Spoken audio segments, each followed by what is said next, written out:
This video tutorial I will explain drop table statement.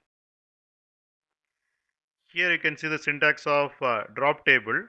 Using drop table statement, we can remove an existing table from the database, or we can drop an existing table from the database. We will see the example now. Here you can see the employee table. We will see how to drop this employee table. Using drop table statement, we can drop it. Drop table, then table name is employee.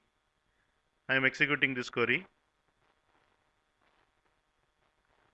Refresh, and now you can see employee table is removed.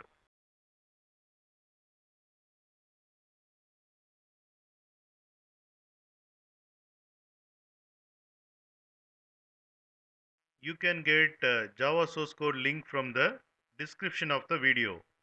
In mobile, to see the description, click on this icon. It will expand like this, and here you can see the description. It contains Java source code links.